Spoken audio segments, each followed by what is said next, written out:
The field of scientific management developed quickly in the United States between 1895 and 1920 and focused on improving the efficiency of manufacturing facilities and their workers.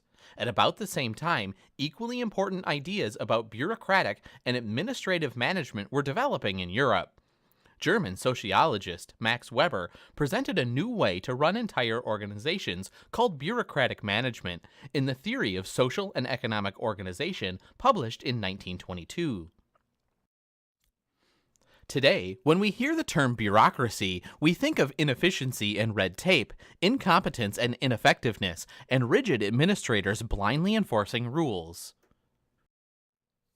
When German sociologist Max Weber first proposed the idea of bureaucratic organizations, however, these problems were associated with the monarchies rather than bureaucracies. In monarchies, there were kings, queens, sultans, and emperors that ruled, and there were a council of elders, wise men, or male heads of extended families that ruled. At the top of leaders typically achieved their positions by virtue of birthright. For example, when the queen died, her oldest son became king, regardless of his intelligence, experience, education, or desire. Likewise, promotion to prominent positions of authority in monarchies were based on who you knew, not what you knew.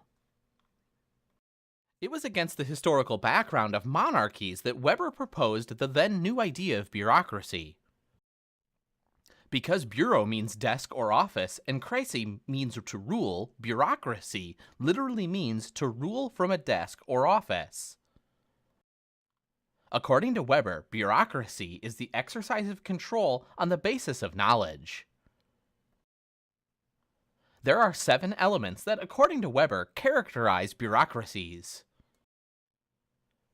Qualification-based hiring. Employees are hired on the basis of their technical training or educational background. Merit-based promotion.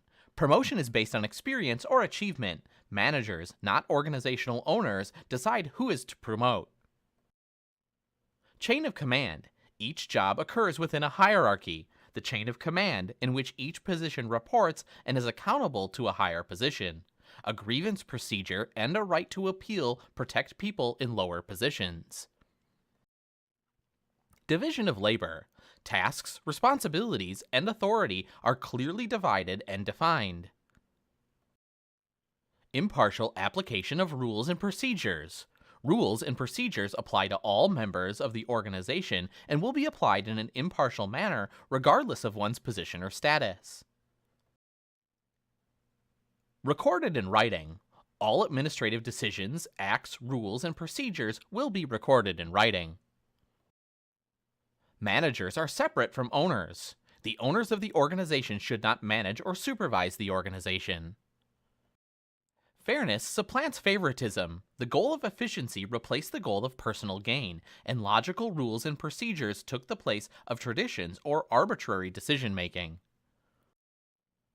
In bureaucracies, managers are supposed to influence employee behavior by fairly rewarding or punishing employees for compliance or non-compliance with organization policies, rules, and procedures. In reality, however, most employees would argue that bureaucratic managers emphasize punishment for non-compliance much more than rewards for compliance. Ironically, bureaucratic management was created to prevent just this type of managerial behavior.